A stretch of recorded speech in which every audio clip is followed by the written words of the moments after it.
Hey guys, welcome back to Rossoneri TV. I'm Gio and I'm with Adamo to preview tomorrow's fixture between Milan and Udinese that will be played at the Stadio Friuli. 6 p.m. local time is the kickoff, and we're adding in yet another game. And once again, as the games go by, that means the weeks are obviously decreasing until the end of the season. And with tomorrow's game, there's going to be 7 games left for Milan to salvage something. Of course, we repeat it every week because until the mathematic proves us wrong, we will continue to have hope in this team to reach an European position. And you guys must have faith as well if you're a true Milan fan. Of course, many people are disgusted with what we have seen this year, including ourselves. But we need to keep on thinking forward for this team. Now, Adamo, Milan will be facing an Udinese team that really hasn't been doing good at all this season. You know, they're currently sitting in 15th place. They had quite a good start, however, winning 4 games of the first 5. And really, everything went downhill for them after that stretch. And I guess it's quite unexplainable, really. But you wouldn't be expecting Udinese to do this poor in the season, but they haven't won in their previous 6 matches. And really, it's a winless run that is really disturbing and terrible for them. And they're going to look to end that winless run when they face Milan at home at the Stadio Friuli. What are your impressions on this matchup when thinking about these teams, and how you think both teams could fare in this matchup, really? Well, as you said, it's a winless run, and it's a run that Milan need to take advantage of. Obviously, Milan is the team that a lot of teams can't wait to face because we're in such a mess, and all the drama surrounding all the players and the management. It's very, very easy to break us down. But hopefully this week's different, and we can kind of change the tide and hopefully make that stretch for Europa League. Which is kind of weird saying as a Milan fan, hoping we make Europa League. Usually that's something that you'll take as something worse off because we're usually in Champions League. But this season, that's not the case. So all we can hope for the best is Europa League. It will be very, very tough against Udinese. It won't be an easy fixture, but they will definitely be an easier team. Stramaccioni, as you said, in the first couple of weeks of Serie A, he was doing so well, and everybody thought this was like the perfect match with him being a young coach. And it didn't really seem to turn out so well. So hopefully Milan can take advantage of that. Yeah, well said. And Milan, actually, they haven't been doing too bad as of late. You know, they're actually undefeated in their last 4 games with wins coming against Cagliari, Palermo, and their draws against Sampdoria and Inter. So they're not doing too bad. And looking at results-wise, you know, they obviously need to improve if they want to actually reach the top 6. And by doing so, I'm not only saying to actually increase this undefeated run, but actually pick up the results that count. The 3 points, game in and game out for the last 7 games. It's a must, really, if Milan want anything from this season. And even then, it might not be enough. So Milan definitely need to go for it if they want to achieve anything.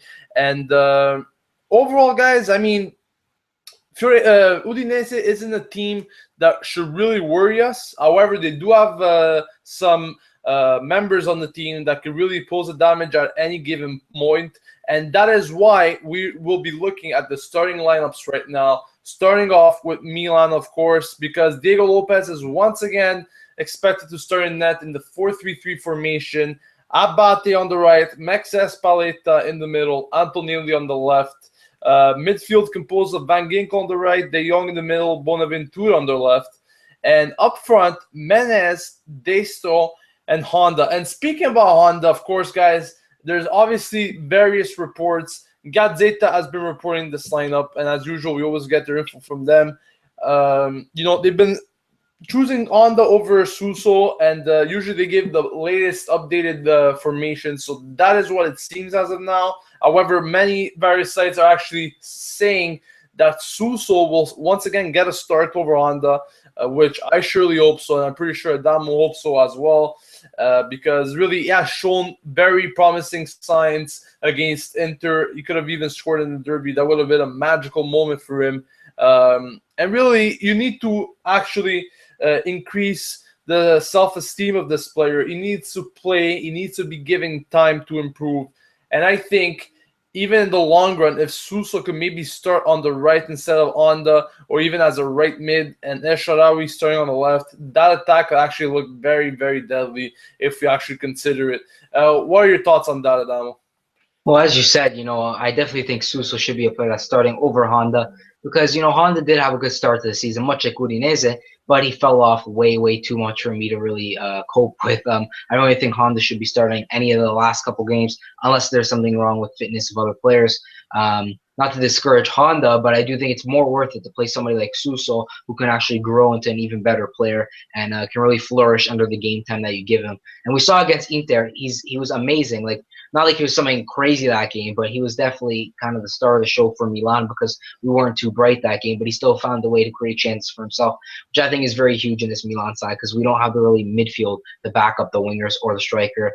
With Destro up top, there's been a lot of reports that Milan won't be buying with his bio clause, which is kind of sad because I tweeted out earlier that it's like if you're trying to build a puzzle, but you start throwing out the pieces. There's no real point to not buying Destro, if you ask me. It all depends on the system that we play. Obviously, if we want to play with a true number 9 like Destro, he's the perfect player to have. Maybe if they want to play with somebody like a center forward like Menez in the future, I can understand not wanting to buy out Destro as it would be a waste of money. But besides that, I see Milan as a team that would want to play with that number 9 as they always have. So it's a very big shame that if they were not to really take Destro for granted. Yeah, well said. And taking a look now at the Udinese lineup, of course, Di Natale starting up front. As you may know, he's just a few goals shy of Roberto Baggio's record. So that would be a great achievement for him if he does indeed reach it, which by any means, of course he will. Di Natale, this guy is still scoring so many goals at his age. Well-deserved all this time that he had in his career. And he's going to have certain players, very familiar faces that have been in the Udinese side for a while. Domizzi's there, Danilo, Pinzi, all kinds of guys that always had a great integral part in the Udinese team. Then you got guys like Kone and Tero that could obviously pose threats at any given point. So, this is a Udinese side that on paper might not look the best. Not speaking about the lineup itself, but actually in the standings, they might not look their best, but it's actually a team that could pose any threat at any given time because, as you know, Milan isn't consistent. Udinese hasn't been winning much. Of course, as I said before, they're in a 6-game winless streak, so they're gonna want to turn things around at home. And what better way to do it against Milan, a team that, as Adamo mentioned, every team wants to take their chances against them because they know they're so vulnerable. So, it has to be given to Udinese that this could be a very open game at the Stadio Friuli, and we can really expect end result. I still remember every time I think of Milan Udinese, I always think of that 4-4 tie at the San Siro a few years ago. What a match that was. Couldn't even sit down on the couch for that one. But, it really was high-hand stuff. And maybe not from the defenses, but from the attack. Some marvelous stuff really going on there. Now, let's talk a bit about predictions. Of course, it's that point in the video where Adamo and I will give our predictions for the result. Adamo, what do you think of this match? Well, I'm going to go with a 2-0 win for Milan. I definitely think they can take advantage of this Udinese side who has been struggling. Hopefully that is the result because Milan have been, as you said, performing pretty well as of late, which is a big advantage for Milan. And hopefully they can keep a consistent run to make Europa League. Yeah, good prediction there. I'm going to go with a 2-1 win for Milan myself.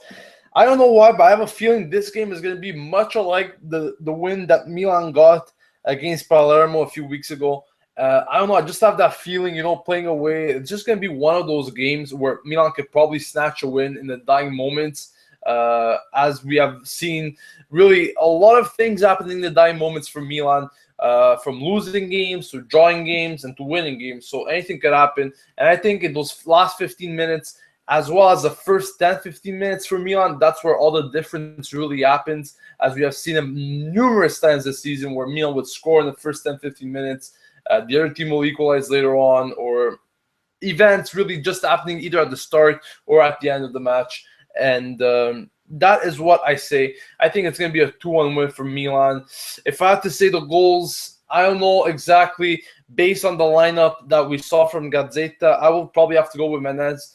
You haven't seen many games from him that he hasn't gone on a scoring run like in consecutive games. So I think he's going to get another 1 year against Udinese at the Stadio Friuli. And maybe the other goal, maybe I'm going to give it to a midfielder like Bonaventura or something. We'll see what happens. So maybe I'm expecting way too much from the left side, but who knows? So that's pretty much it, guys. Don't forget to subscribe to Rossoneri TV because tomorrow, of course, we'll have the pre-match hangout before the game starts, and afterwards we'll have the match review discussion. So make sure to subscribe to Rossoneri TV. Make sure to stay updated with everything AC Milan as we cover it here on the channel. Don't forget to follow us on Twitter at Rossoneri TV and at Adamo Ritako if you want to send him some personal messages. Nothing too kinky, please, but that's pretty much it. Thank you for watching, guys. We'll see you tomorrow. And as usual, Forza Milan.